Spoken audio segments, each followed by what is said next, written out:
He's a general contractor in Savannah. He's been married for 38 years. He's a father of 3 children and has 3 grandchildren. He's also U.S. Navy vet, Vietnam era. Yay, thank you for your service, sir. Thank you for your service. Yeah. He is a member of the 13 Colony Patriots and the Savannah Tea Party. He's active in his church, the Gideon Ministry, and the Christian Motorcycles Association. The purpose of the Sons of Liberty Motorcycle Club is to bring together like-minded individuals to promote freedom for all individuals through the use of motorcycles and motorcycle-related activities. Let's give it up for Don Hodges. Thanks. Thanks. What a great group, man. I tell you what, when I look at it, I've seen Patriots everywhere. I want to share this with you. Sons of Liberty are a little bit more involved than ABATE. We're involved in every aspect of government. We're involved on the local level as well as the national level. We've been to D.C. several times, and we go all over the country. Whenever something's going on, we're there. And I'm going to tell you something. If you don't wake up, your rights are going to be taken away from you. Right. That's right. We're working on it now. What is a patriot? Webster's dictionary describes a patriot as one who loves his country and zealously supports its authority and interest. We've gathered here today because we are patriots. Patriots who are willing to fight to restore the soul of this great country.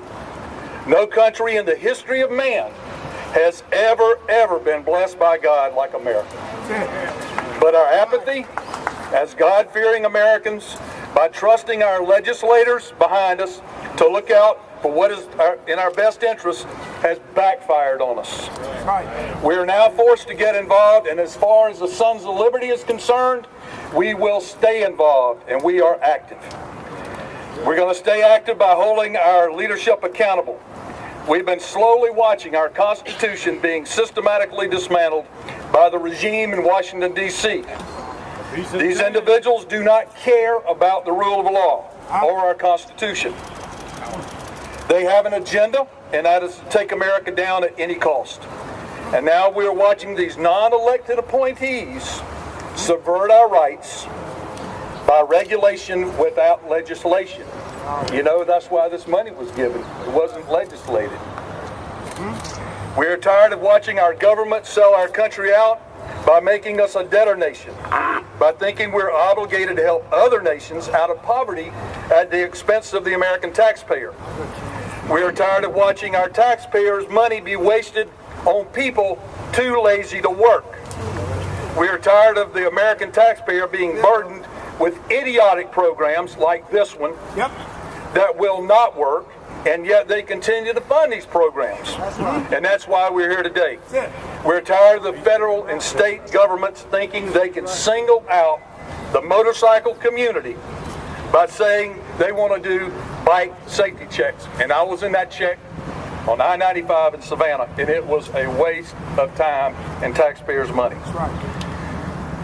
They want to make sure the bike is safe to operate. And like others have said, the majority of the biking fatalities and accidents are caused from other drivers. Very rarely are bike accidents caused from mechanical failure. We see this as a direct violation of our constitutional rights to be able to move freely as citizens. A motorcycle is like a private passenger vehicle and can't be stopped without due cause. We're here today because our Constitution allows us to petition our government and to protest when we see our rights being violated. We are here to ask the Georgia state legislators to put this state first in every decision they make. We demand that all of the so-called motorcycle checks cease immediately.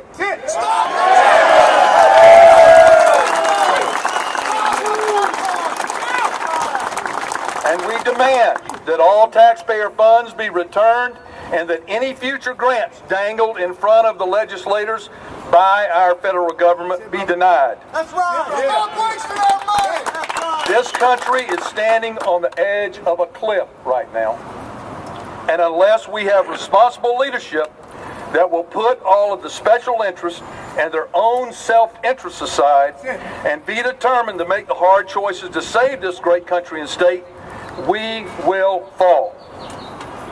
We will then cease to be the shining city on a hill that President Reagan said we once were. That's right. And I want to leave you with this.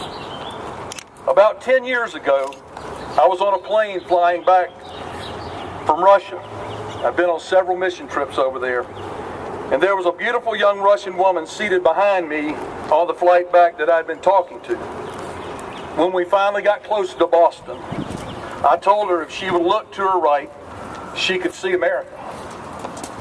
She leaned forward and whispered in my ear, America was only a dream. Wow. The question is this: are you willing to stand up for that dream? Are you willing to be a true patriot? The choice is yours. Join us, the Sons of Liberty. That's right.